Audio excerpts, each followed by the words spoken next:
गर्मियों के मौसम में शरीर को तरोताज़ा बनाए रखने के लिए बहुत से साधन होते हैं। इनमें से एक है आज का शरबत। ये शरबत भयंकर गर्मी में आपको ठंडक देगा, साथ ही आपको लू से भी बचाएगा। तो इस शरबत को बनाने के लिए मैंने एक मीडियम साइज का बेल ले लिया है। बेल ऊपर से कठोर और अंदर से नरम होता है, और इसकी खास बात यह है कि इससे बनने वाला जूस आप घर पर मिनटों में बना सकते हैं। सबसे पहले बेल को अच्छे से धो के तोड़ लेना है। इसे तोड़ना कैसे है? इसे तोड़ने के लिए आप बेलन का इस्तेमाल कर सकते हैं, या फिर जैसे मैं तोड़ रही हूँ आप ऐसे भी इसे तोड़ सकते हैं। यह बहुत हार्ड नहीं होता है, आप इसे आसानी से तोड़ सकते हैं। अब इसके अंदर का सॉफ्ट पार्ट मैं निकाल लूँगी। इसको निकालने का बहुत इजी तरीका है। वो क्या है?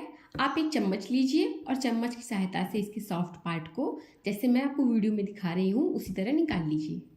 बेल के हार्ड छिलके को फेंकने के पहले मैं उसमें लगे गूदे को निकाल लूँगी, क्योंकि इसका टेस्ट बहुत अच्छा होता है। गूदा को निकाल लेने के बाद अब मैं इसमें करीब 2 गिलास ठंडा पानी डालूँगी, और अब इसे 15 से 20 मिनट के लिए ऐसे ही ढककर छोड़ देंगे।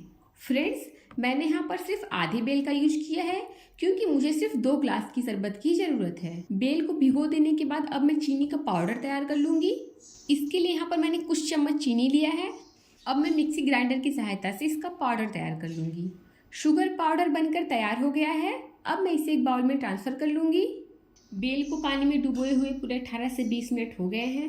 अब बारी है इसे मैश करने की। फ्रेंड्स, इसे मैश करने के लिए आप अपने हाथों को अच्छे से धुल लीजिएगा, क्योंकि आपको इसे अपने हाथों से ही मैश करना है, या फिर आप कुकिंग ग्लव्स का भी इस्तेमाल कर सकते हैं। फ्रेंड्स, आप इसे ग्राइंड करने की भूल बिल्कुल मत कीजिएगा, क्योंकि इसके अंदर जो बीज होता है वो बहुत कड़वा होता है, इसीलिए इसे ग्राइंड करने से शरबत कड़वा हो जाएगा। इसे मैश करने के बाद अब आपको मोटी छेद वाली छलनी ले लेना है। याद रहे, छलनी चाय छानने वाली नहीं होनी चाहिए, थोड़ी मोटी होनी चाहिए। इसके बाद आप चम्मच की सहायता से इसके पूरे पल्प को निकाल लीजिए। जो भी इसके अंदर मोटे रेशे और बीज होते हैं वो सारे छन्नी के अंदर रह जाएंगे, और उसके बाद आपको इसे निकाल कर फेंक देना है। फ्रेंड्स, अगर आप मार्केट से बेल का शरबत पीते हैं तो वो आपको बहुत कॉस्टली और अनहेल्दी पड़ता है, पर आप जब इसे घर पर बनाते हैं तो ये बहुत ही हेल्दी बनता है और मिनटों में बनकर तैयार भी हो जाता है। बेल के पल्प को निकाल लेने के बाद अब मैं इसमें 2 चम्मच शुगर पाउडर ऐड करूँगी, और अगर आप चीनी नहीं खाते हैं तो आप इसमें हनी या मिश्री डाल सकते हैं। फ्रेंड्स, वैसे तो बेल का शरबत कभी कभी बहुत मीठा होता है, मगर पानी मिल जाने पर इसकी मिठास थोड़ी कम हो जाती है। ऐसे में चीनी, मिश्री या फिर शहद का प्रयोग करना जरूरी हो जाता है। शरबत पूरी तरह बनकर तैयार हो चुका है। अब मैं इसे सर्विंग ग्लास में डाल दूंगी। उसके बाद दोनों ग्लास में एक एक आइस क्यूब डालूंगी। आप आइस क्यूब को अपनी इच्छा के अनुसार कम ज़्यादा कर सकते हैं। बेल का हेल्दी और स्वादिष्ट शरबत बनकर तैयार है। फ्रेंड्स, कई बार हम बेल खरीदने जाते हैं तो हमको पता नहीं होता है कि सही बेल कौन सा है, हम अच्छा बेल कैसे चुनें।